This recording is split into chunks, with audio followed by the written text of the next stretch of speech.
Commons that the majority would benefit from these changes, didn't he? Is he going to apologise for misleading the House? I think we should look at the detail of the policy rather than get into Conservative tittle-tattle about what the Prime Minister did or didn't say. Well, it's not really tittle-tattle if the Prime Minister comes into the House of Commons and says something that isn't actually true. What he has said on the floor of the House of Commons is due to the changes in the budget, majority of drivers in the new system will be no worse off or better off.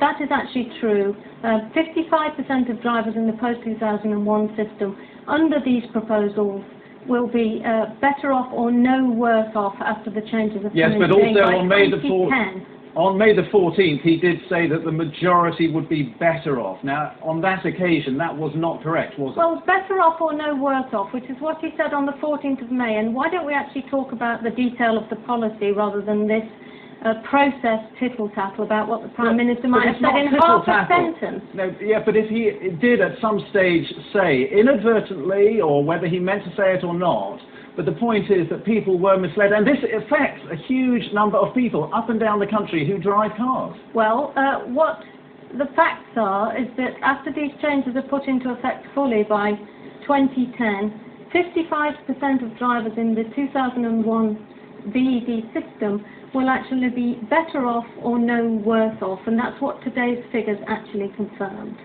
But can I just return to that point one last time? I mean, if you're accepting that at one stage he did say simply that the majority would be better off, was he wrong to say that, yes or no? Was he wrong to say that, yes or no? I'm here to talk about the detail of the policy, which is what people are worried about. Looking at some of the scaring, mongering headlines today, you would have thought that 9.5 million drivers are going to have to pay £245 more. The fact is that only 2% of drivers are in those very, very top, most polluting bands.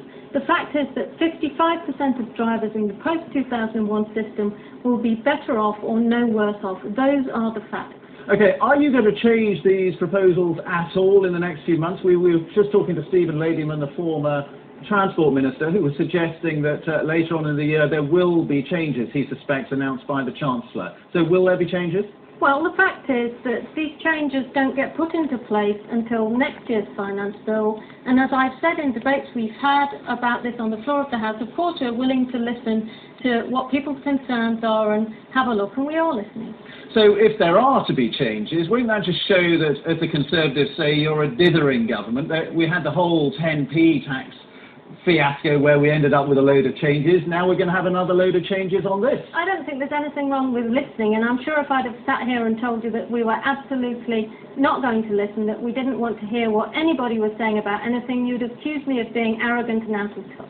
Yeah, it's one thing to listen, isn't it? But it's another thing to get into the habit of announcing changes that then you keep on going back on. I've said we're listening. I think the view of this policy that the higher polluting cars pay a bit more, whilst we reward people for buying cars which actually allow them to get much better value for money for petrol. You get far more mileage out of a lower emitting car, and it does far less damage to the environment.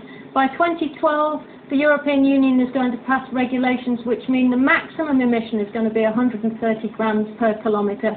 We have to ensure that our manufacturers are up for meeting those stringent targets, and we have to reward consumers who actually do the right thing by downsizing the emissions of their cars. Not only do they gain by being able to get more miles per the gallon, but they're doing less damage to the environment. Well, you're rewarding some, but you're also punishing some retrospectively. Isn't that inherently unjust and unfair to punish people retrospectively like that? Well, these changes aren't retrospective. They don't come in until 2009 and 2010, and we haven't legislated for them yet.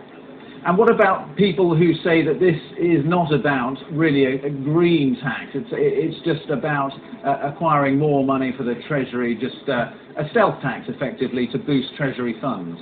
Well, vehicle excise duty has always been about paying for use of roads and transport systems as well as licensing cars. It continues to be about that. The fact is that fuel duty costs and vehicle excise